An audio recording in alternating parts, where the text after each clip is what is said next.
पूरा देश का राम नाम सत करके और राम को याद करने जा रहे हैं। वो पूरी दुनिया में बेरोजगारी दर 40% भारत में पहुंच गया। इस पे चर्चा करना चाहिए, मुर्दा स्मृति पे चर्चा करना चाहिए।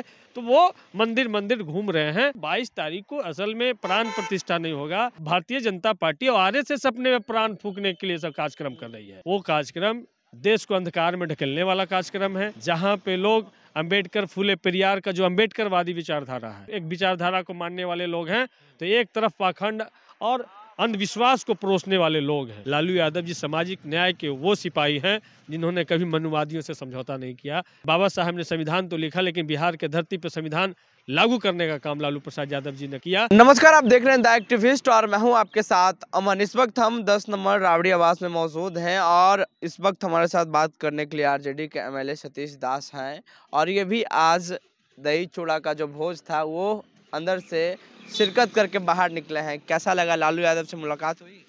हाँ, लालू जी सबके लिए थे, सबसे मिल रहे थे। और खास करके 10 नंबर जहाँ पे लालू प्रसाद यादव जी, पूर्व मुख्यमंत्री राबड़ी देवी जी का जो आवास है, ये आवास दो चीज़ों के लिए जाना जाता है। एक चूल्हा दही के लिए, एक इफ्तार पार्टी के लिए। और दोनों में हम सब लोग तो उस पार्टी के विधायक हैं। हमारे साथ साथ हजारों पूरा बिहार से लालू प्रसाद यादव जी को, तेजस्वी यादव जी, राबड़ी देवी जी को चाहने वाले राष्ट्रीय जनता दल के मजबूत सिपाही तमाम लोग यहाँ पर आते हैं।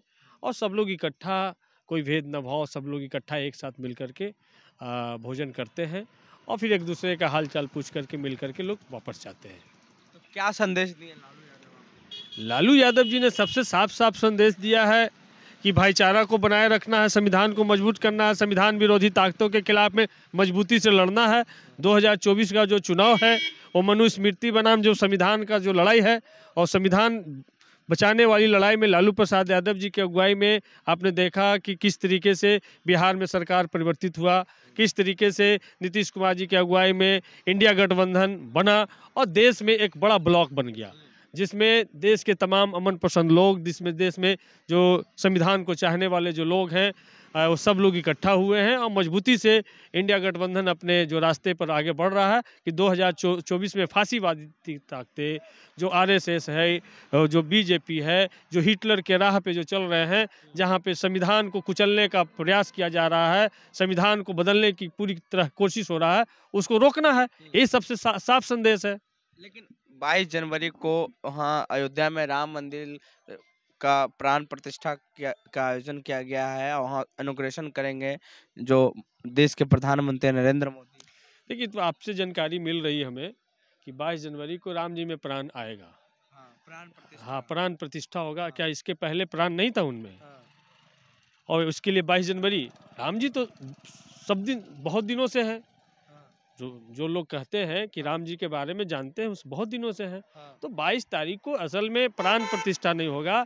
22 तारीख को जो भारतीय जनता पार्टी, आरएसएस की जो गलत नीतियों से पूरा देश त्राही त्राही कर रहा है, वो अपने भारतीय जनता पार्टी और आरएसएस अपने में प्राण फूंकने के लिए सब कार्यक्रम कर रही है। तो आरएसएस और भारतीय जनता पार्टी 2024 में जो मृत होने जा रही है, तो उसमें प्राण फूंकने की कोशिश हो रहा है। ये साफ साफ भारतीय जनता पार्टी आरएसएस का कार्यक्रम है। और इस कार्यक्रम, वो कार्यक्रम देश को अंधकार में ढकेलने वाला कार्यक्रम है, जहाँ पे लोग अंबेडकर, फूले पेरियार का जो अंबेडकरवादी विचारधारा है, उसके तरफ एक विचारधारा को मानने वाले लोग हैं, तो एक तरफ पाखंड और अंधविश्वास को परोसने वाले लोग हैं। तो साफ साफ है। और सबसे बड़ी बात है कि जो सत्ता में जो बैठे हुए लोग हैं, उनका कोई धर्म नहीं होता है। उनका धर्म होता है संविधान का हिफाजत करना। आप देख रहे हैं किस तरीके से भारत के प्रधानमंत्री किस तरीके से अपना बेरोजगारों को रोजगार देने का काम, महिलाओं को सुरक्षा देने का काम, मणिपुर में बेटियों को जिस तरीके से उनके साथ बर्बरता हुई है, उसके खिलाफ, हमारी पहलवान बेटियों के खिलाफ में किस किस बर्बरता हुआ है, जो किसान आत्महत्या कर रहे हैं, नौजवान बेरोजगारी से आत्महत्या कर रहे हैं, पूरी दुनिया में बेरोजगारी दर 40% भारत में पहुँच गया। इस पर चर्चा करना चाहिए, मुर्दा स्मृति पर चर्चा करना चाहिए। तो वो मंदिर मंदिर घूम रहे हैं। तो इसलिए पूरा देश का राम नाम सत करके और राम को याद करने जा रहे हैं। वो मतलब भाजपा धर्म की राजनीति करती है? नहीं, धर्म धर्म की धर्म तो अपना चीज़ है, संविधान सबको धर्म मानने की आज़ादी देता है, लेकिन भाजपा की राजनीति ही धर्म बेस्ड राजनीति है।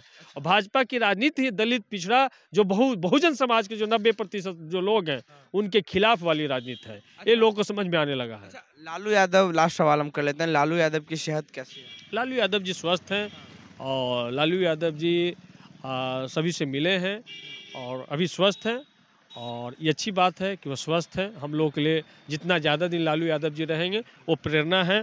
लालू यादव जी सामाजिक न्याय के वो सिपाही हैं जिन्होंने कभी मनुवादियों से समझौता नहीं किया।